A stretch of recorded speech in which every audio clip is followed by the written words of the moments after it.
How do you balance family life on tour? I know that a lot of people can struggle with that or thrive because I've heard both. So how do you personally handle Yeah, I've done it good and bad before. So I've just learned from my bad, that? Well, how would And you classify that? What would you classify as good or bad? well, it's all communication.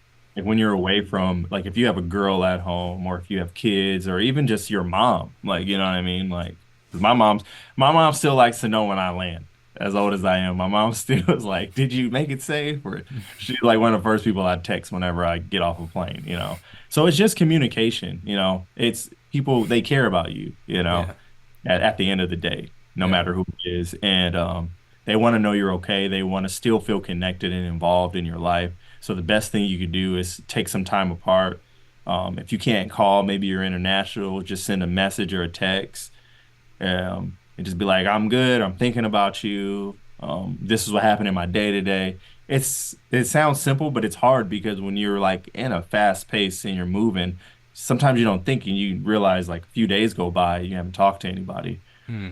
It's really important to kind of like just openly communicate. Yeah. Along that thread, it sounds like you've definitely had your experience with tour life. One of the last questions I want to ask about tour is like, if you could give your tips for tour, what would be some of those tips? I mean, this is silly, but I guess just pack the right way for one. Like when you're like leaving, like really understand where you're about to go ahead Mm. of time. Like I always look up the weather where I'm going. This sounds like it's birthed out of a mistake. Is there a good story that goes along with this? No, I'm pretty good with this. I just always do this because I've seen other people make this. I've seen other people like assume the weather's going to be great, not bring a jacket, and it's snowing or something, and all they got is shorts, you know, or they didn't pack enough underwear, Yeah, yeah, or they forget the charger. Just like simple things. So I always say, look at where you're going ahead of time. yeah. Even if it's like we just did a summer tour, I still had a jacket just because you never. It was hot, but you know what? The bus is cold generally, and these venues are ice cold generally. So you want to make it as comfortable as possible. Another thing is realize that you're living with people essentially for a month at a time.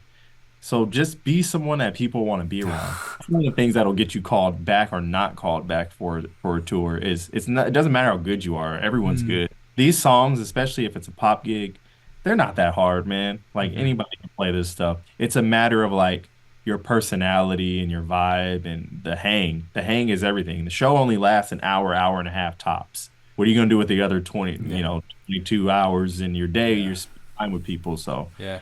stuff's important. So just don't be weird. I don't know. All right, don't be weird and pack enough underwear. Yeah, essentially, yeah. Yeah. Oh man, that's good stuff. So now let's talk a little bit more about production. So like, what does a day to day look like with that? Like, are the clients coming to you for them to essentially build their record, or what does that look like? Yeah, it could be anywhere from, writing songs with them and producing songs to even just like as a session player, just playing on records on other producers sometimes.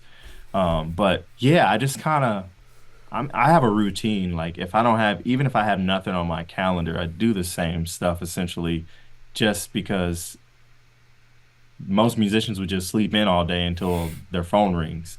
But you kind of have to always be the first thing on your calendar, you know what I mean? Even Mm-hmm. if it's for you. So I always get up and I read and I pray and then I work out.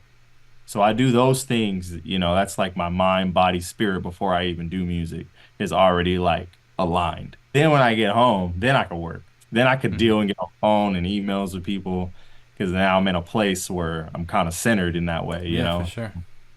Now I'm either working on somebody else's project, and if I don't have anything on the calendar for somebody else, I definitely have a project for myself I need to finish. So I Mm-hmm. always try to pencil in myself. That's what I'm trying to do better with now, because the other side of being a producer is you get so busy working on other clients' projects that you don't leave any room for your own.